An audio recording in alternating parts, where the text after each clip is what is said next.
Coming up at Global Voice Broadcasting. Hot music, hot talk, and hot topics. All day, every day, 24/7. You don't want to miss a minute on Global Voice Broadcasting.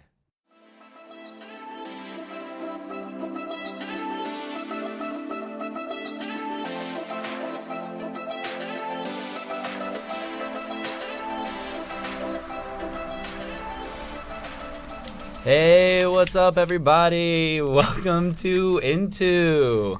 This is our live interactive talk show about gay issues. I'm Matt Dempsey. I will be your psychotherapist. And I'm Jimmy Fowley. I'm your comedian, and I'm poor.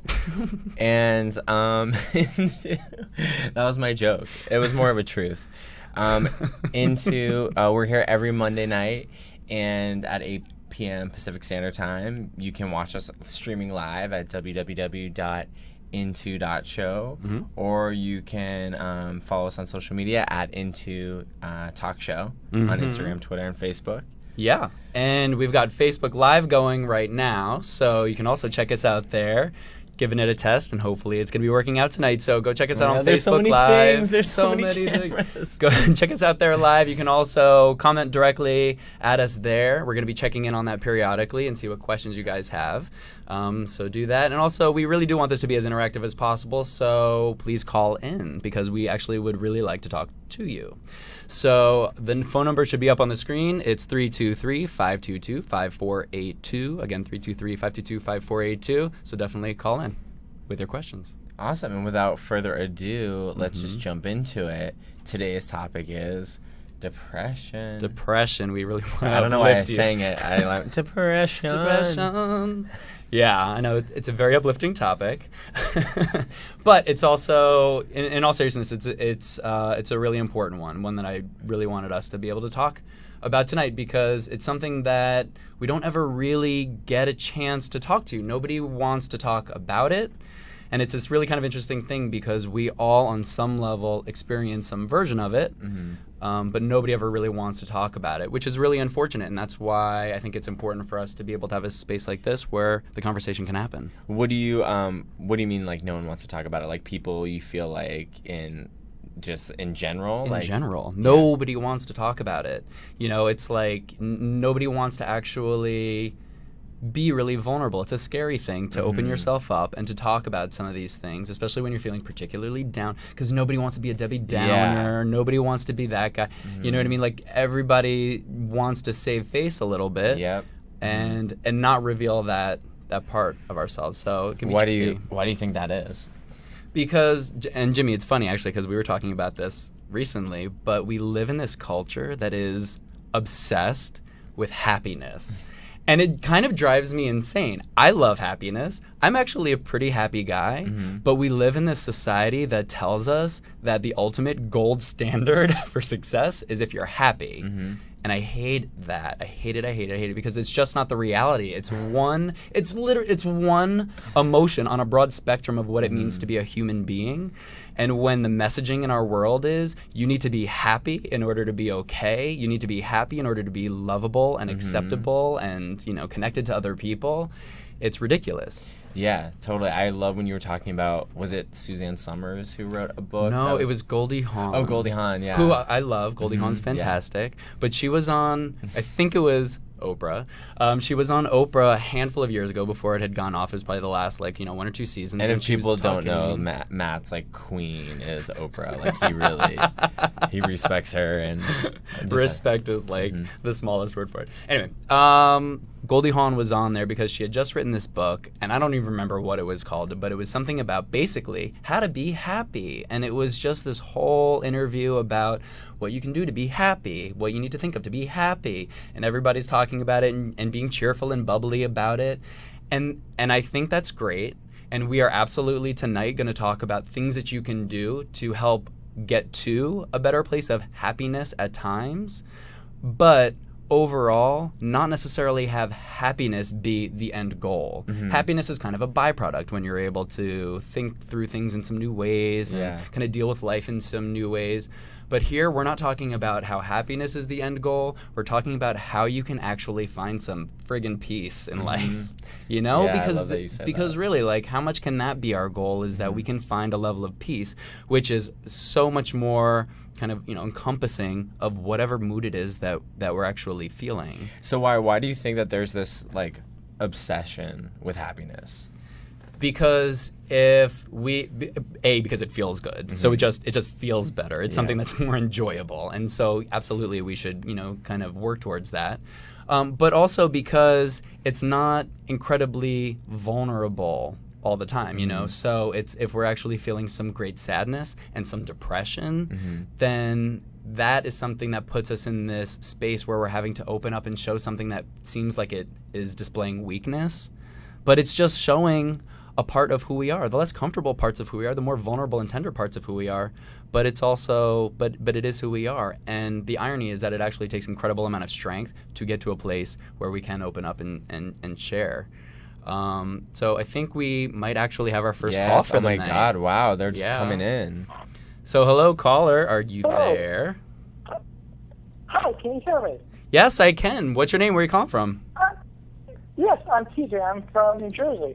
Hey, TJ. TJ or CJ? TJ. TJ Tom Jr. from Jersey. Yes, Yeah, I'm from Jersey, Matt's- TJ. Hey. Yeah. He had nothing to say on that. Yeah. So TJ, thanks for calling in. What's your question? It's more so because I'm a sociologist. Okay. And it's more so that I think the reason, at least I think I agree with you, and I think the reason is that we're trained to develop this, like, we're expected to act in certain ways that society, this is sociologist speaking. Yep. We're supposed to act in certain ways that society dictates us to act. It's called norms. And we don't want to break these norms because we'll feel like an outcast, and somehow society wants us to act like all happy, hide your like personal feelings, hide your personal insecurities Right. at home, don't bring it out to public. And I think that is a bad thing in a sense, because Right. it all boils and boils and boils and boils, then one would supposedly explode. Yeah. Yeah, because it's like basically saying like, oh, I can't be okay unless you're okay. So like everyone around, you know, like just forcing people, you know. Yeah. It's like when you talk to someone and like they're like, how are you? And you're like, oh, I'm kind of down. And they're like, you shouldn't be down. And then they like try to cheer you up, and you're like, oh my God, Totally. like or they try to give you a solution. Yeah. And like sometimes you just kind of have to like be in it for a minute. Absolutely. And TJ, you're actually bringing up a really great point about just kind of what the social norms are, you know, kind of what is the standard that's set in our society, which says you have to be happy, you have to be perky, you have to think positively, which everybody assumes means happiness. So we have this idea ingrained into us of how we're supposed to be.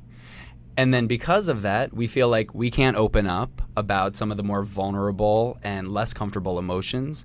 And also, if we're hearing other people who might try to challenge that norm and talk about some of those less comfortable things, then the rest of us around will be like, oh, no, we'll tell you how to fix it. Yeah, I'm yeah. going to give you a solution. I'm going to tell you exactly what you should do. Here's how you can be happy again. And all that does is actually reinforce to ourselves that we can't be unhappy. And if Yeah. we are, then we're broken and need Not okay. fixing. Yeah.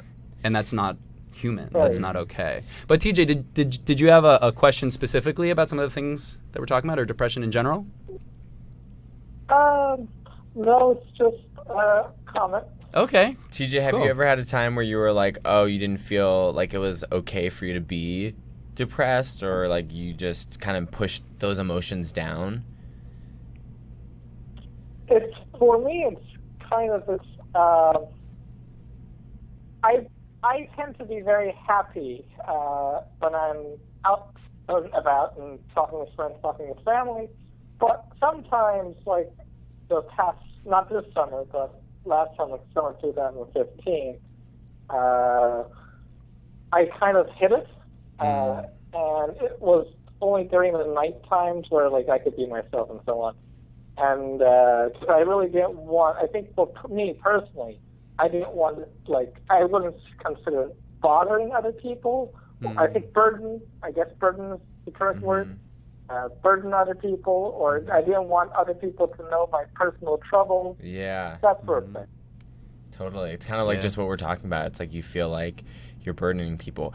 And it's hard because I get that too. I know this guy, and he's such a Debbie Downer. Like whenever we hang out, he's like, oh, and it's and so that it's like, because sometimes I'm like, like when we hang out, he'll always be like, I feel like my friends don't want to hang out with me, and I want to be like, I kind of don't want to hang out with you right now because like, every time we get together, you explain to me like how you don't like your friends. So it's like a weird balance too, because I think there's also the other end of the spectrum. Absolutely. Well, it is absolutely a balance, and it's also about checking in on what the intention is. Because if the intention of opening up and sharing is because you just want people to throw you a pity party and want attention for that, then that's something that we call Jimmy. This is Jimmy's thing. Yeah, no, that's what we call emotional exhibitionism. That's just when you're just like letting it all fly because you just want people to like swoop in and do that work for you and take care of you. It's a very different thing to be vulnerable, which means opening up and sharing like, hey, look, I'm, with friends, hey, look, like I'm kind of going through something. Yeah. Or if somebody asks you like, hey, how you doing? You've done this to me before, even on our way here sometimes, you're just like, hey, how you doing? And if I was going to say, oh yeah, I'm doing pretty good, I'd be lying because there are times that I don't feel totally good. So instead to just be like, hey, I'm actually kind of feeling down. I'm kind of like I think I might actually be like a little depressed. Yeah. And to have, be able to touch on it and have a conversation about it. So that's a different thing. Yeah. Anyway, TJ, thank you so much for calling in and especially giving us the sociological perspective. Love that. No problem. Thank you. Awesome. Bye, TJ. Thanks. Give New Jersey a big hug for me. I love New Jersey, you guys. Aren't you going back there? I am, actually. I'm going to be back there next week to be with family during the holidays, 4th of July. Oh, yeah. I was like, the holidays. I'm like, what holiday is it? That's a holiday. But, Jimmy, do you, when we're kind of talking about, like, depression and stuff like that, like, is there a time that comes to mind for you about maybe when you're kind of It's really kind of like right now, honestly. And that's part of why, when we were like, oh, what topic do we want to talk about? And we're like, should we talk about prep? Should we talk about, not to let you know too much about our process of how we decided the topics. But like I've just been going through just a lot. I lost someone. I lost my biological mom, which was like a very weird situation. It was very like layered because it was like obviously this woman who I had known about since I was a little kid and would write letters, but also was a stranger. And so that really hit me when she passed away. And then right after that was Orlando. And that was like gut wrenching. Like I thought, just feeling so horrible for those people who lost their lives. And it felt like it, hit so close to home because it's like we could have easily been in a situation like that, and in our city. And so, just been feeling kind of down in general. And I don't do good with depression, partly because like, I'm a comedian, so I'm always like making other people laugh. And I do wonder about comedians, like, is there some like super damaged part of them that's like, because you have to be pretty fucked up to like spend your life to be like, I want to make millions of people laugh. Well, that's what Melissa Rivers says when she talked about her mom, obviously, and talking about how in her whole life she's been surrounded by comedians and just about like what a dark place so many comedians can come from that drives their comedy. But Jimmy, I remember us talking about this actually, and I remember us, originally you telling me about your biological mom, and then also kind of like the follow up to that. And the thing that really struck me too is because to me, like obviously there's so much there. There's going to be so much sadness that's going to come up. And the thing that really struck me, I remember both times you originally told me about kind of as you were flying back to go see her, and then also kind of afterwards. And in both instances, you were talking about it in a way that sounded like it didn't make sense for you to be feeling what you're feeling because like your biological mom, you didn't you'd only seen her like a couple times or something, or she didn't play a very active, ongoing role in your life, like in that way. And so it's kind of seemed confusing, like, why would I be feeling so upset, or why would I be feeling so down if I didn't know that? And then also kind of as the follow-up to it too, kind of still unsure about why you might be feeling and still holding on to some of that real sadness too after the fact. And I think it's really important to bring that up because this is what can help propel depression so much more in life, is when we feel some deep sadness and don't know where it's coming from or don't understand it, and then we feel broken. So now I not only feel really sad, but now I feel damaged, like I'm inherently damaged. And so now I feel like broken. Yeah. And when we start to move into that space, then it seems like, well, now there's no coming out of this because now I'm just, fucked up for no good reason. Yeah.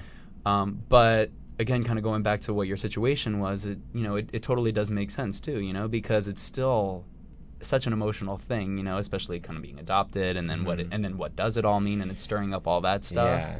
And I think when you were saying just the not knowing how I felt, like even when we were, I went to the nursing home and I saw my mom Eva at the bed, she has like throat cancer and breast cancer, because she's double lucky. And like I was just there, and I'm like, this woman who I don't know, and like her own parents weren't there. Like it was like I couldn't believe it, and like here I am, like a stranger, just like with her. And when the nurses would come in, they'd be like, "Oh, or is this your mom?" And I was just like, I felt guilty saying yes, because in my mind they're like picturing this whole thing of like a lifetime of memories and like her packing lunches for me or whatever, like they project on that word mom. And it was such a different, strange thing, like I didn't even know, like it was so, like I didn't know, like to touch her or hug her, it was just weird. And so I think you saying that, it's like, that's in some ways it's almost like more hard, like I don't know where to put it. And just to go back to the whole topic of depression, it's like I was trying to really allow myself to just like be whatever emotion that came up, because like I have the tendency to like stuff down or not deal with it. So which is important to be able to do that.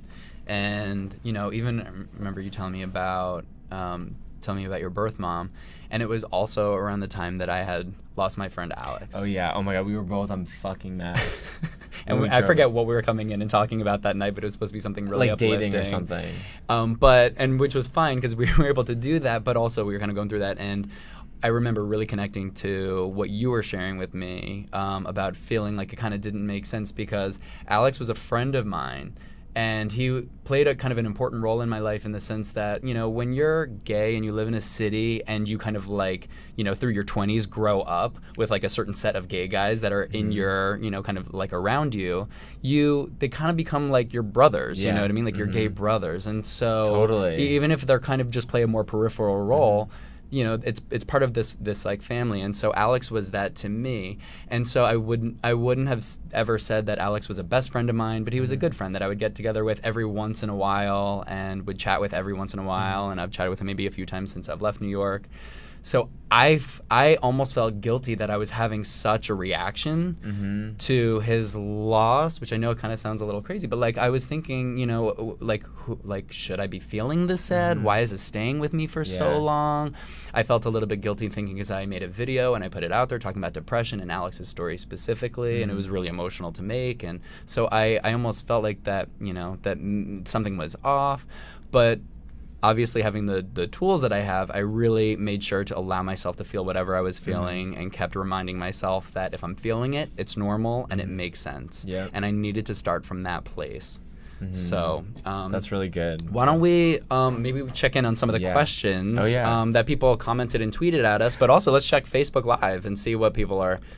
What are some people saying just in general? Some people have some hearts. Ryan Shivo is watching now, which hey Ryan, we miss you. And I suffer from anxiety, and that keeps me from being myself. Therefore, I get depressed. How do you cope with that? Maybe I'll just chime in on that real quick. Anxiety and depression are, in a lot of ways, two sides of the same coin.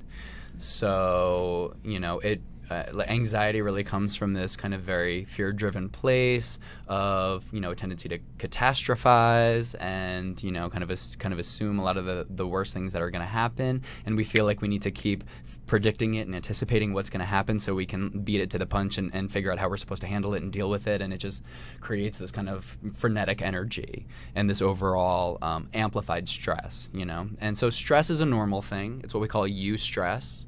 That's a healthy stress. Eustress? Eustress. E-U-S-T-R-E-S-S. Oh, wow. I thought it would be like eustress. Like You. you are stressed. No, so there's eustress, which is just kind of a baseline. I'm not a doctor.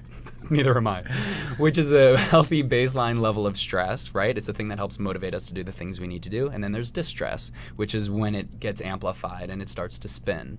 And that's when it can spin into anxiety and it becomes its own thing. And that really tends to happen when we feel like I'm feeling stressed, but I shouldn't be. I should be able to figure this out, or there's no good reason, and now I feel anxious about it. Side question. What do you think about people who are like, they feed off that distress? Like they live in a state where they they're always really stressed. It's kind of a negative impact, but they feel super productive. So they feel like they can get the most done. What is your immediate thought on that? My immediate thought on that is that it makes sense because it's just what we know, right? Like if that's a tool that we think is the only way for us to inevitably achieve the things that we need to, we're going to stick with it. And especially because as human beings, we are naturally averse to anything that is foreign to us, anything that we don't know. So we stick with what's familiar.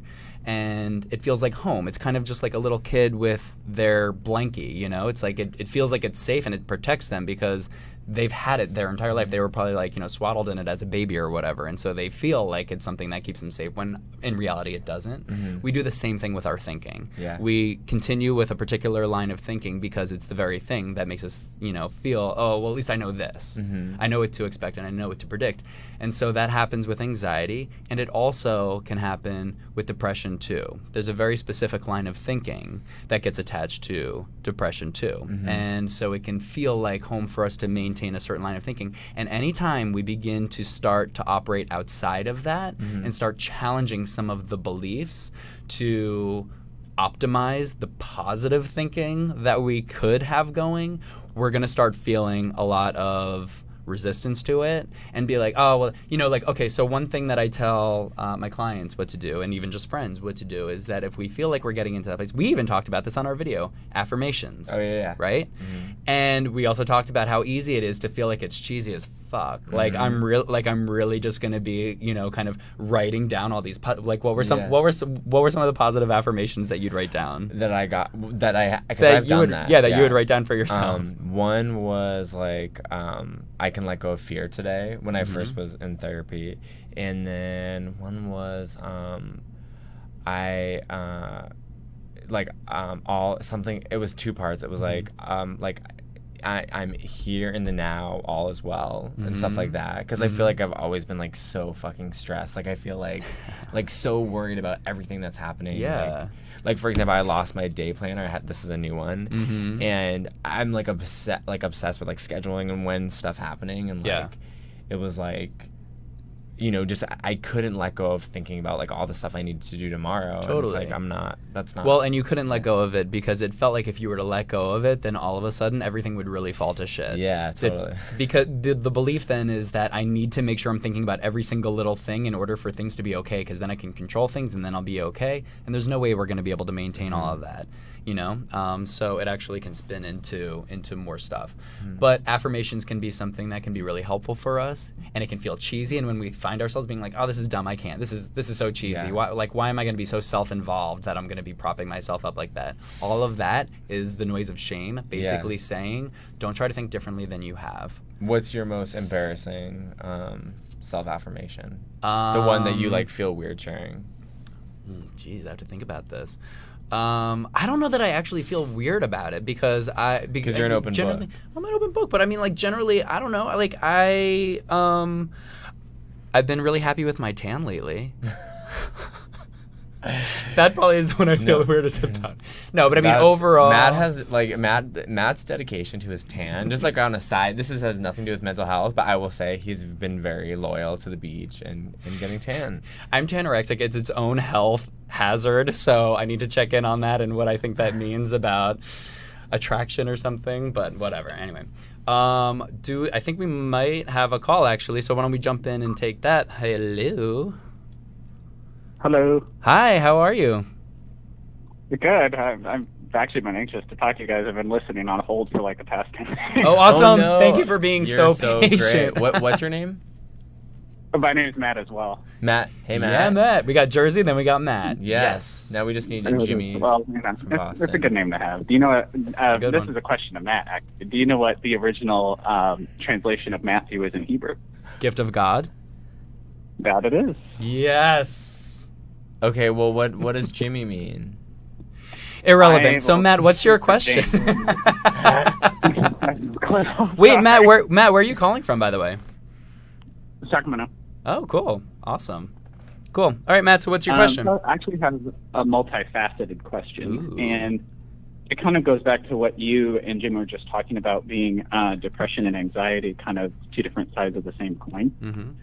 And I was diagnosed manic depressive when I was 16, and I've been medicated with Wellbutrin since then. Mm-hmm. And it really brought my life, like to normality. Not that I was like overtly manic depressive. My father is very much that way. Mm-hmm. And I, even to this day at 35, large crowds make me feel very uncomfortable.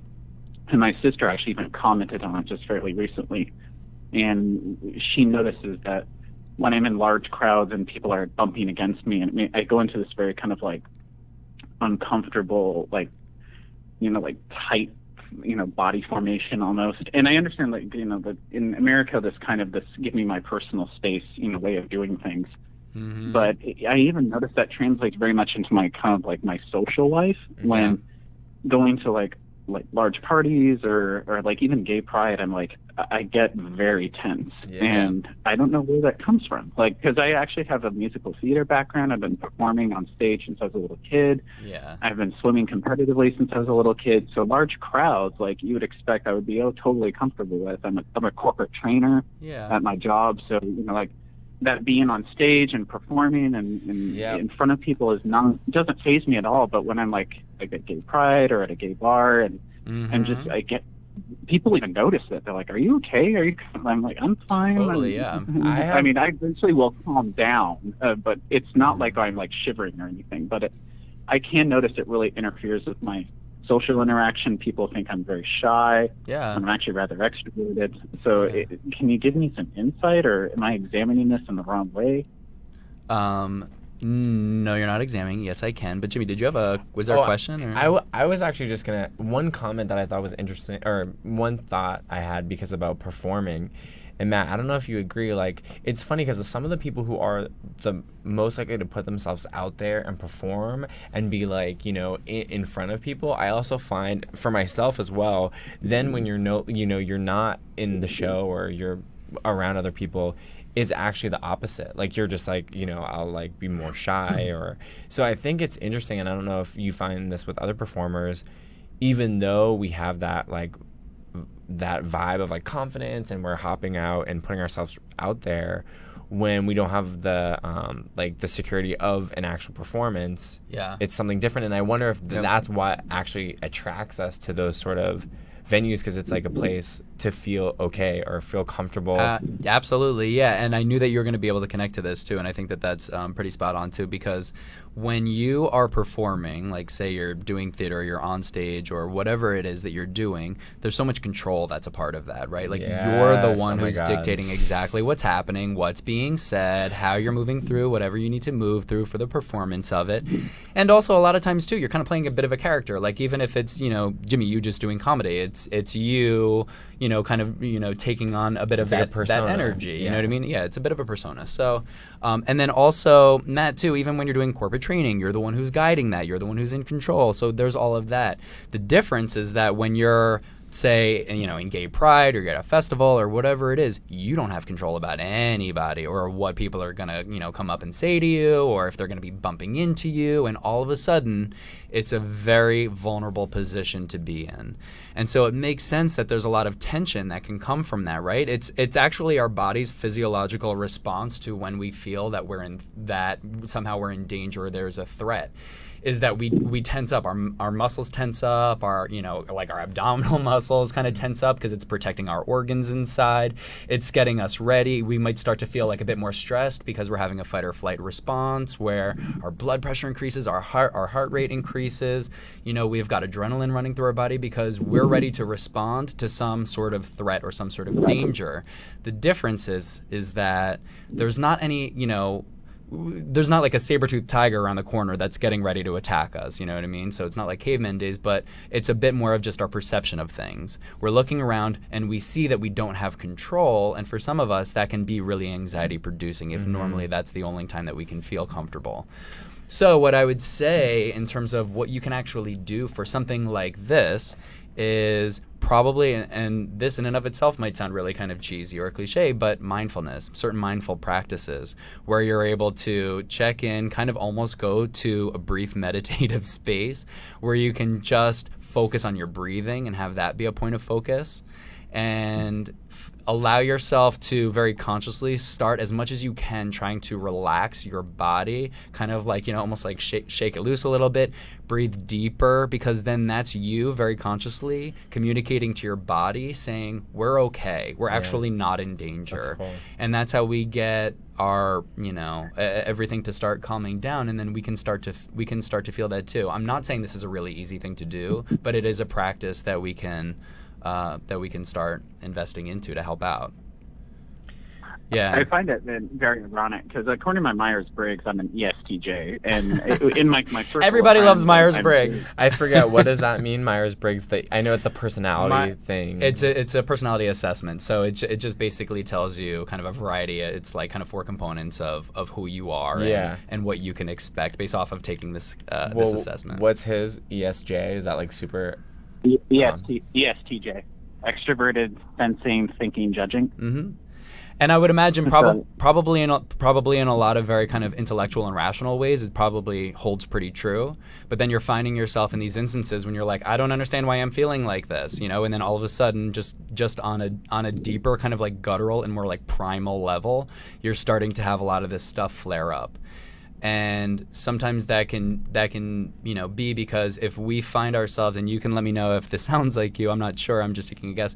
If we find ourselves really trying to, fine-tune our lives in a way where we're able to really kind of calculate a lot of things and predict and plan and have a lot of control in place in our lives, then in a lot of ways that can be really helpful, and it's what helps us achieve a lot of success, kind of what you were talking about before, about, kind of hitting our marks and achieving our goals.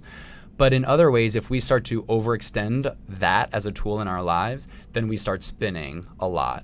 And in those brief, and in some of those kind of, fewer exceptions where we really have no control, then that's when we can feel a spike in anxiety. Yeah.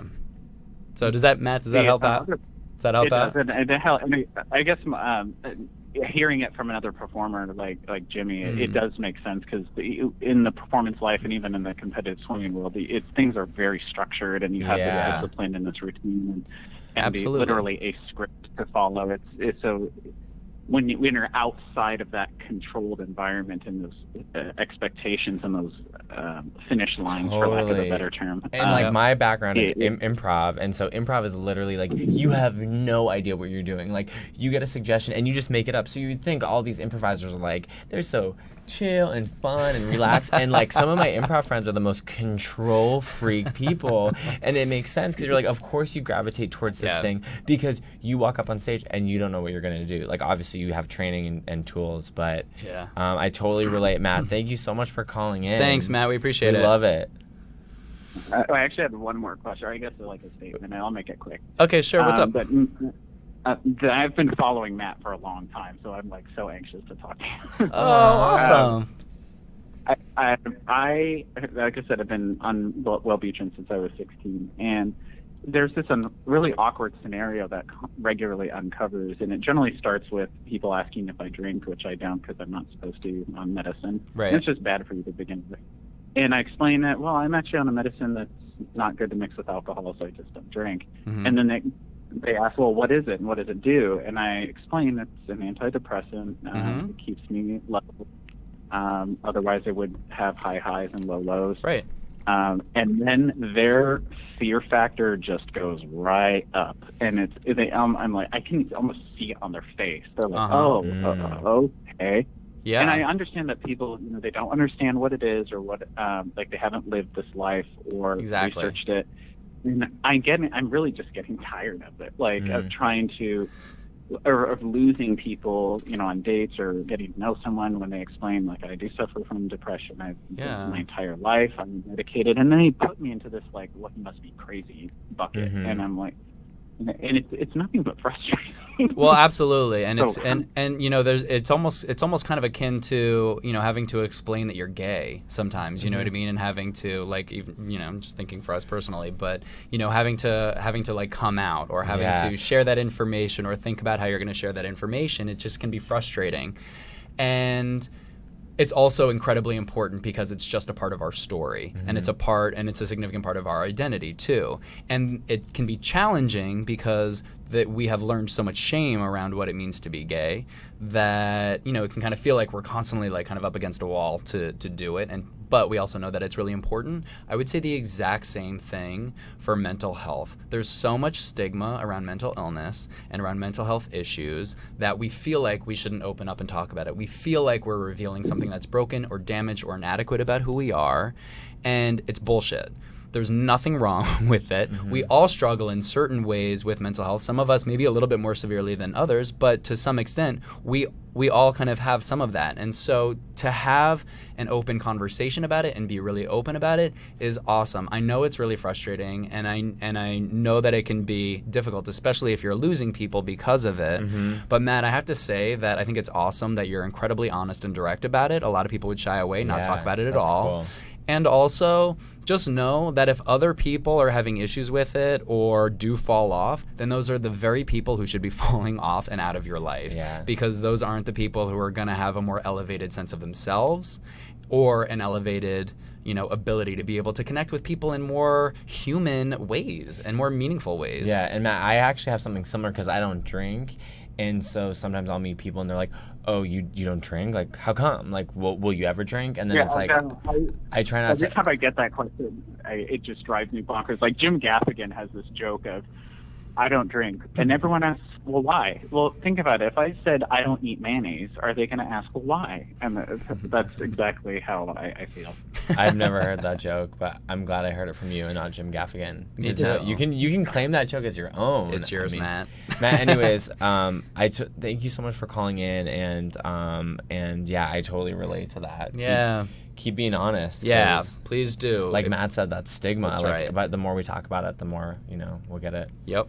Erased. Thanks, Matt. Appreciate it. I thank you for your time, guys. Of course. Great. Thank you. Yeah. I mean, it's normal. A lot of people don't want to talk about it because they don't understand it, and they, feel. And I relate to this too because I've been in this position also. But feeling like I don't want to open up and share just because I don't want to be that wet blanket, or I don't want other people to think, especially being a therapist, like I don't want people to think like I don't know how to take care of myself or any of that. So I was gonna ask you, Matt, do you feel like the sense that like it's harder for you to be vulnerable because you're like presenting this thing of like I'm helping people and I'm helping people process emotions, so like yes and no. Like, do you ever want to just like freak the fuck out? Totally, yeah, and I do. I mean, you've seen a little bit of it. You could ask our friends too now. I sometimes feel a little bit of that. Like I sometimes feel like I need to maintain a certain image because I'm a therapist and I put myself out there and whatever. But I also have, because of that, also have a really, really high value, probably higher value than the fear of that, higher value of being able to exist incredibly authentically. Yeah. As much as I can, you know what I mean? That's never a perfect practice, but as much as I can truly be open and be vulnerable and share that, it's a scary thing, and it still is a scary thing, but it gets a lot less scary the more that I do it. Yep. And then it just becomes this practice for me, and it's really important.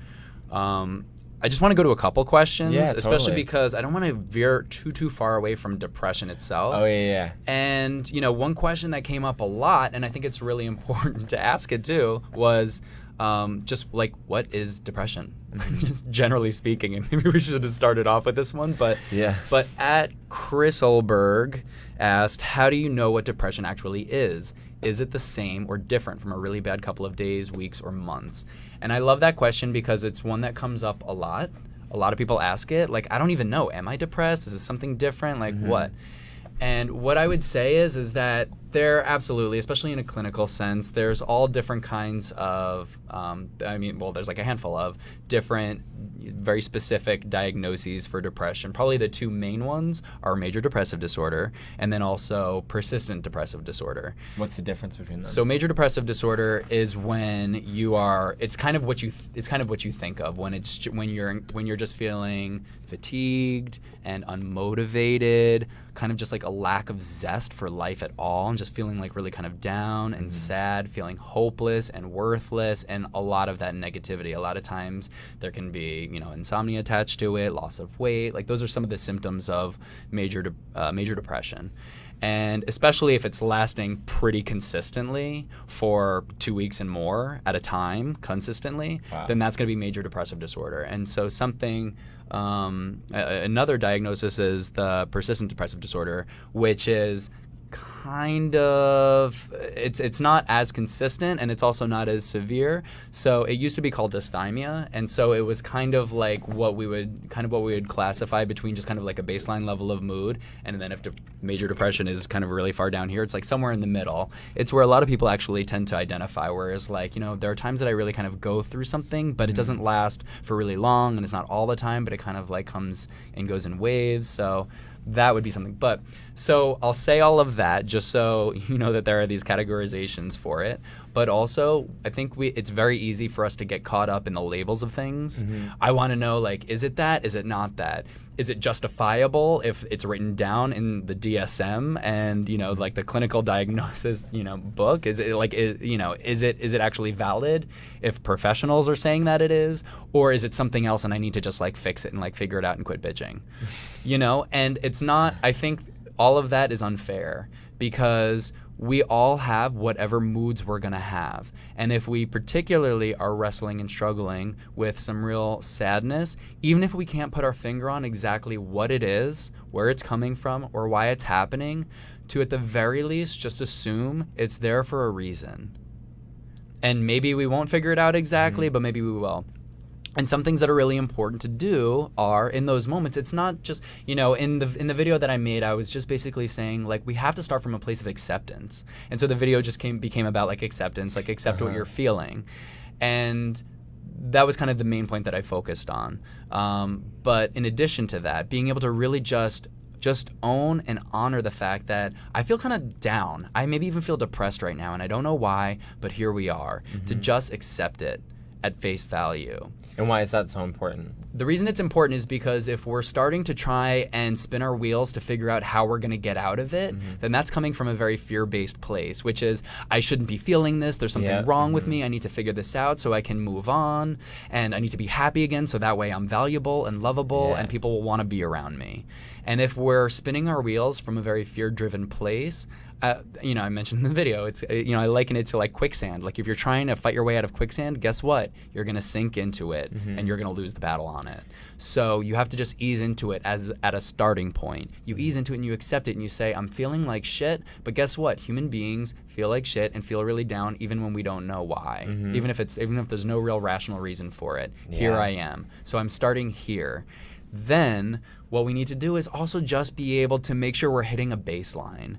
Get up in the morning. It feels like it's taking every single ounce of energy of your body just to get the fuck out of bed, but get the fuck out of bed. How come? Because if you're just in bed, you're just like wallowing in your Because negative emotions? Because if we don't do anything and we just lock ourselves away and we isolate, then what we're telling ourselves is that we're not capable of tolerating some discomfort, at the very least just to hit a baseline of existing in the world. And we're also telling ourselves that we shouldn't be around other people, or other people shouldn't have to, be exposed to us and our mood. So which goes back to our initial that. Like comment about, just being how you are. Yeah, exactly. And just kind of being accepting of that. So, being able to hit a baseline and, being able to get up and being able to open up and be vulnerable about it. Go to people that you trust and that you care about and say, I'm kind of feeling like shit. I need to talk for a minute. Can I talk to you? Can I borrow your ear? Be vulnerable, open up, don't close yourself off. It's incredibly hard to do, which makes it the one, actionable thing that you can really see if you can work on and do that. Also sit down and write affirmations. Try writing 5 affirmations a day, and it feels cheesy and it feels like it's going against 5 different ones, or not necessarily 5 different ones each day, but you can repeat them from day to day. That's fine. So there's actually something, in terms of maintenance that we can do for ourselves across the board, even when we're not feeling depressed. But some things that we can do is, and this is actually coming from a branch of psychology called positive psychology, and how we can think more positively. And that doesn't mean feel happy. It means think positively, even if we're feeling down. Those things can happen. What's the difference? You're just putting that energy out there, like you're being positive, but you're just accepting how you feel. Being positive means I'm feeling really depressed, but okay, I'm feeling depressed because I'm not sure why, but I'm a human being who has feelings and sometimes gets depressed. And I of course know that I have loving people around me, and I know that I'm a good person, and I know that I'm not broken. These are all positive thoughts that we can have and really practice by actually writing them down.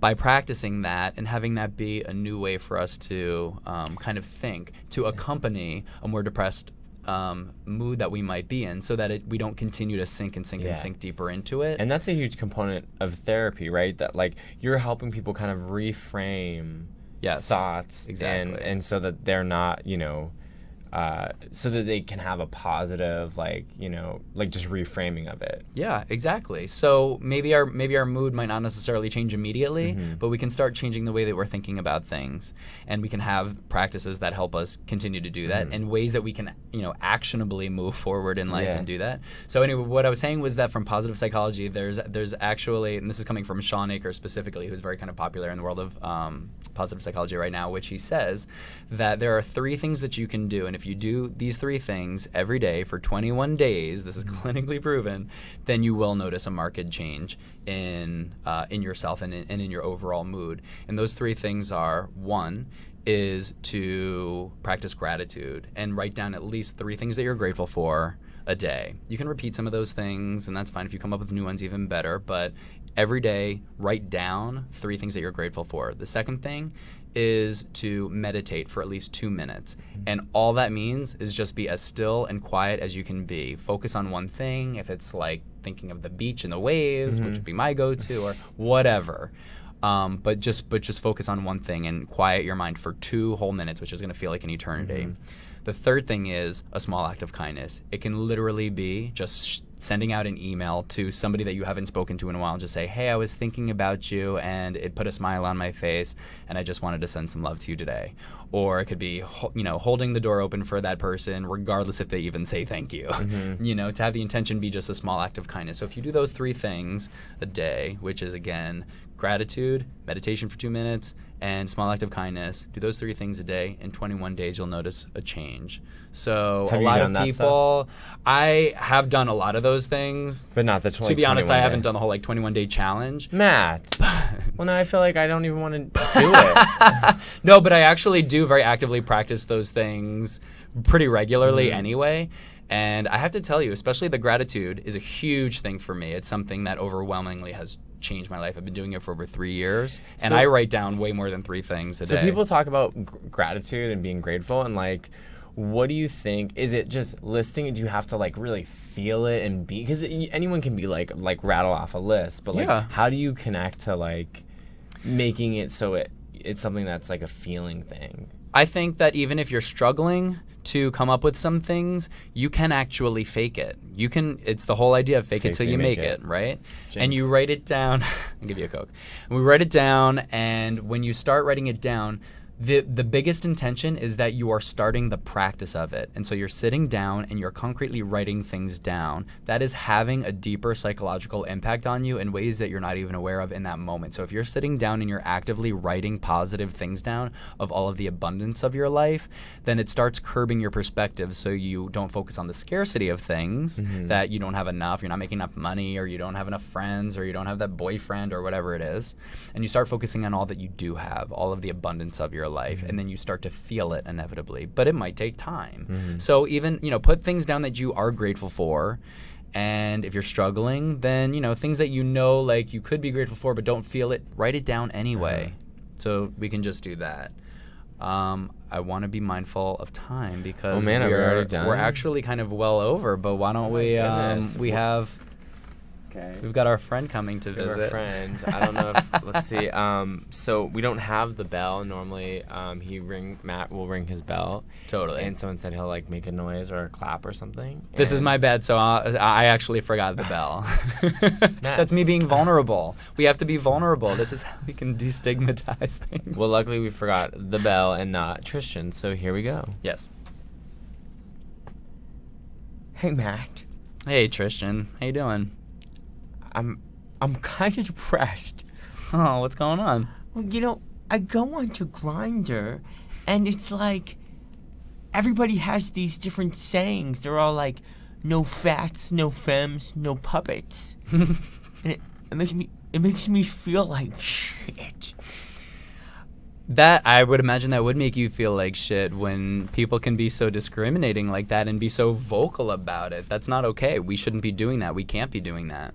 And it's just like, Matt, do you ever wonder, like, what the fuck are you doing on planet Earth? Like, am I just working these catering gigs so I can afford my next Coachella ticket? So it really has you question even why you're here.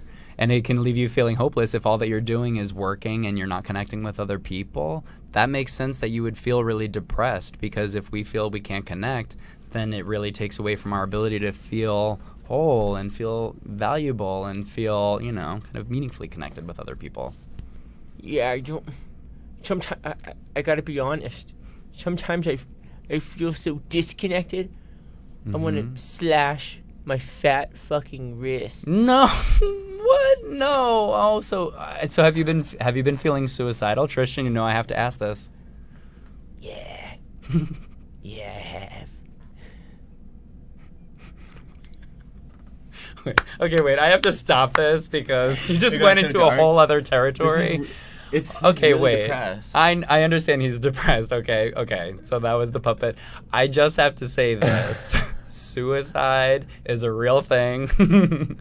Suicide is a real thing, and the thought of suicide, especially when we're in a really deep, depressed place, can incredibly seem like the only option for how to escape the pain. Yeah. And that is such incredibly limited, narrow, and inaccurate perspective on how to deal with it.